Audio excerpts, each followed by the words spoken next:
Professor Ferri, quando un uomo dice a una donna, beh, alla fine il matrimonio d'amore è un'invenzione recente, di solito riceve uno sguardo di scandalo. Perché questo accade? Je ne sais pas, chez nous c'est pas comme ça, c'est plutôt une grande et bonne nouvelle que ce mariage d'amour, y compris et même surtout pour les femmes, parce que c'est d'abord l'histoire des femmes. En vérité, c'est les femmes qui vont s'émanciper les premières du mariage traditionnel, du mariage arrangé par les familles et par les villages, et c'est elles qui vont se décider et décider les hommes à se marier par amour. C'est une histoire qui parcourt tout le 19e siècle et notamment l'histoire de la classe ouvrière, parce que c'est dans la classe ouvrière qu'on va d'abord se marier par amour. Dans les classes bourgeoises, on va se marier par amour beaucoup plus tard pour des raisons patrimoniales évidentes. On ne veut pas de mariage avec des différences sociales et de fortune trop importantes, mais dans la classe ouvrière, les femmes vont se marier très tôt par amour, dès le 19e siècle, et pour elles, évidemment, c'est une nouvelle formidable. Je ne connais pas une seule femme aujourd'hui qui voudrait revenir, en tout cas en Europe, au mariage traditionnel arrangé par les familles et par les villages. Donc ça a été vraiment l'histoire même de l'émancipation des femmes que cette histoire de l'invention du mariage d'amour. Donc bonne nouvelle pour nous aussi au passage. Speriamo. L'attuale ministro inglese della istruzione, David Willetts, è un intellettuale che tempo fa in un libro aveva detto che un grande problema della Gran Bretagna e dell'Europa è la sindrome di Bridget Jones, cioè la zitella che spera sempre di trovare un possibile marito migliore in futuro perché ritiene che l'amore sia una misura della realizzazione personale e così facendo quindi, secondo Willetts, le giovani generazioni inglesi spesso rimandano il momento della scelta definitiva del matrimonio in maniera indefinita, così poi da finire per non sposarsi più o sposarsi quando è troppo tardi per garantire una numerosa discendenza. Oui, c'est vrai que la question de l'épanouissement de soi, la question de la vie bonne pour soi-même est devenue une des questions centrales des sociétés démocratiques modernes.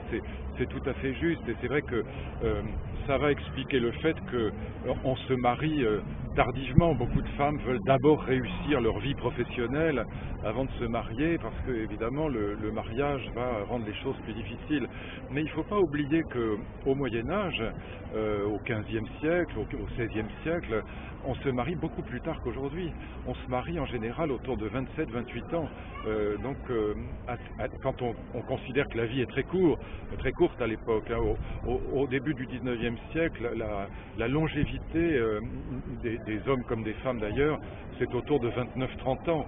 Et donc quand on se marie à 26-27 ans, c'est très très tard en vérité. Et donc on se marie beaucoup moins tard aujourd'hui qu'au Moyen-Âge, paradoxalement, par rapport à la longueur de la vie. Mais c'est vrai que le souci de l'épanouissement de soi est un souci qui vient aujourd'hui très très souvent en premier, sauf qu'il peut arriver un accident de parcours, c'est-à-dire qu'on tombe raide fou amoureux ou raide folle amoureuse de quelqu'un et qu'évidemment dans ce cas-là ça change tout et qu'on se marie quels que soient les impacts que ça peut avoir sur la vie professionnelle. Il tema del festival di quest'anno è l'amore e lei ha citato spesso il sacro nella sua conferenza. Si può dire che l'amore sia sacro in qualche modo? E cos'è il sacro? Alors ça, c'est pour moi l'idée la plus intéressante dans l'histoire du mariage d'amour, c'est le rapport au sacré. Ce que nous vivons aujourd'hui, c'est un changement complet de la définition du sacré. Le sacré, c'est pas le religieux. Le sacré, c'est ce pourquoi on pourrait sacrifier sa vie. Des valeurs sont sacrées pour moi quand je pourrais mourir pour elles. Les trois grands visages du sacré, c'est l'histoire des guerres en Europe, c'est Dieu, les guerres de religion, c'est la patrie, la dernière guerre mondiale a fait 53 millions de morts, et puis c'est la révolution, le communisme a fait 120 millions de morts dans le monde. C'est les trois grandes figures du sacré au sens des causes mortifères, les causes pour lesquelles on pouvait donner sa vie. Et ce que je pense, c'est qu'aujourd'hui, j'en suis tout à fait convaincu, sous l'effet de cette histoire de la vie privée, l'histoire du mariage d'amour, eh bien, les seuls êtres pour lesquels nous serions prêts à risquer nos vies, peut-être même à donner nos vies, c'est plus Dieu, c'est plus la patrie, c'est plus la révolution. Je parle de la vieille Europe, hein. Ce sont des personnes humaines, des êtres de chair et de sang, d'abord évidemment celles qui sont sacralisées par l'amour. Je suis prêt à mourir pour mes enfants, je pense qu'on est tous prêts à mourir pour les gens qu'on aime, ou en tout cas à risquer notre vie, mais peut-être même à mourir, à la donner. Et donc on est prêt à considérer que le sacré s'est incarné dans l'humanité, le sacré à visage humain.